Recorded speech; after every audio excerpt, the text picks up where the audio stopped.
エアグルーヴ、38歳の誕生日おめでとう。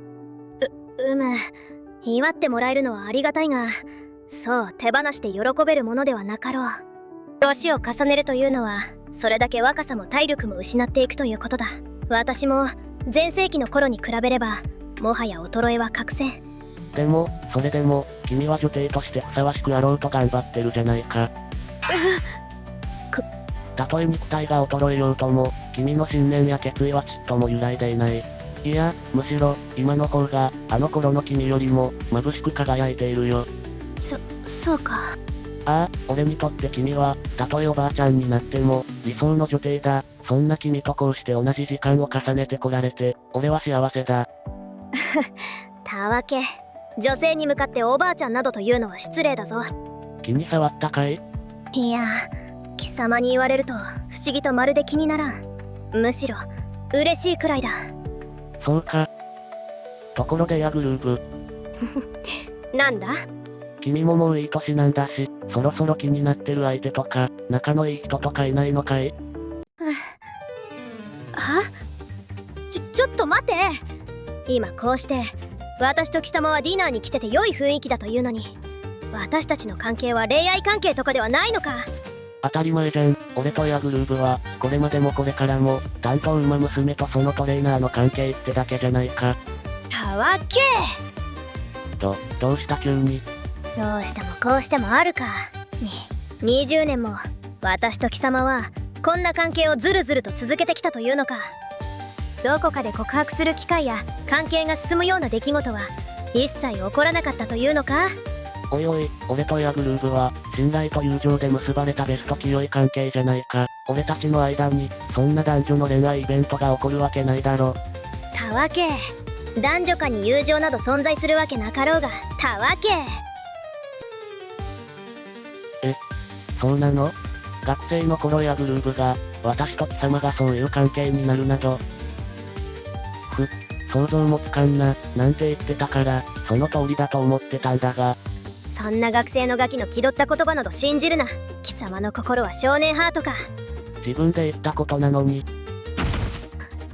そうだった。こいつは愚直でまっすぐで、そしてちょっとたわけが激しいところがあるんだった。だからこそ学園を卒業したら正しく女帝として導いてやろうと誓っていたのに、どこで間違えた。エアグルーヴ。こいつと過ごせたはずの幸せの時間を、お前は1円にもならないプライドのせいでどこに捨てたんだ。こんなことになるのならもっと素直になっておけばよかった。よう、気分はどうだ女帝さん。あれ、私のこの姿はまだ学生？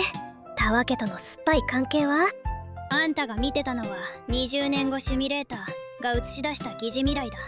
かなり深く没頭してたせいで、まだ現実と仮想の落差に頭がついてきてねえだけさ。少しすりゃ脳もこっちが現実だって落ち着くはずだ。そうか。あれはあくまで偽物で、こっちが本物というわけなのだな。よかった。おっと、まだ安心するのは早いぜ。何？あんたが見た未来は、俺とタキオンがガチで組んだ AI が弾き出した極めて確率の高い未来予測だ。このまま漫然と生きてたら、あの最悪な未来にたどり着いてもおかしくねえってわけだ。そんな。私は一体どうすればいいというのだ。なあに、そう難しい話でもねえさ。俺とタキオンの研究を進めてけば、いずれそこに至るまでの要因を突き止める、さらに高度な未来予測ができるはずだ。だからそれができるまで、ある程度俺たちの研究を認めて黙認してくれればいいのさ。あんたも嫌だろ、あんな未来は。わかった。私からも会長には話を通し、可能な範囲で便宜は図ろう。だからその装置が完成したら、あの未来を避ける方法を私に教えてくれ。あんな将来、私には耐えられん。任せておけよ女帝さんよ。こんな生き生きとしたシャカールくんは初めて見るね。